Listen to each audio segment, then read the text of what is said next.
I touch upon this, and I'm just written my first book, and I touch upon this in that this sense of value that I struggled with. I have in Britain as a young black kid, there weren't any black people on television. There was very few depictions of black success, on British television.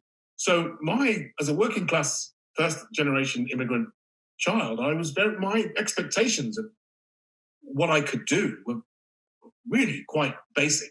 I thought it was probably a factory or an assembly line, or I didn't even think it was possible for me to be an actor. So, I just had so if they hadn't have suggested it, I certainly wouldn't have tried to do it. I just would have thought that stuff was off limits to me. And it took me a while to settle into that, into the profession, into the kind of mold. But that sense of value, I've been battling with it for years.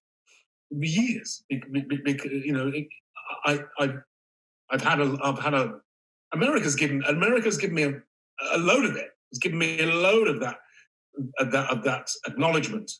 Homeland, come on in. Supergirl, come on in. Do you want to direct the show? Direct the show.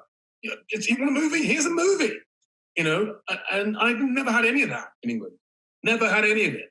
So it was it's my sense of value. I think I found my sense of value in America. So it's going to be interesting to go back to England, which is really not given me very much, to see if I can maintain this sense of self-worth, because it's a battle in England. It's a battle. Do you feel like there's more racism there? Did you feel like growing up that it was just like you could just feel it? You felt like, they're looking at me differently there. Did you feel it there? Well, this is an interesting conversation to be having with an American, because, American, it's an admitted fact in America. Racism is an admitted fact in America.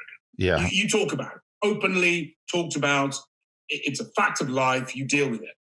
Whereas in England, apparently there was a report literally just released this morning, which apparently says institutional racism doesn't exist. Racism, it doesn't exist. Britain is a beacon of diversity around the world, and we should look for other reasons as to why a disproportionate number of people of colour are still at the bottom end of the socio-economic ladder.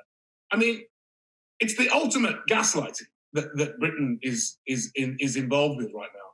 To say that, besides this whole thing with, not that I'm a royalist at all, but this whole thing with Meghan and Harry and all this stuff, the following day after that interview, when Oprah's interview went out, fucking Britain was shaking. Us? Racist? Right. We're not racist. It's your fault. How dare you say we're racist? In England, to accuse somebody of racism, to point out racism in England, is to accuse somebody of is to leave yourself open to accusations of being called a racist. So you can't even have the discussion in Britain because it's denied, it's ignored, it's disparaged. So I can't even have that conversation. So all this, it's a very peculiar mindset that we find ourselves in Britain, and that ties into and I'm not surprised as to why so many. I did a documentary a couple of years ago about mental health, and Black Britons are 10 times more likely to suffer from mental health conditions, 4 times more likely to be sectioned under the Mental Health Act, and it's no surprise because you're being gaslit the whole time.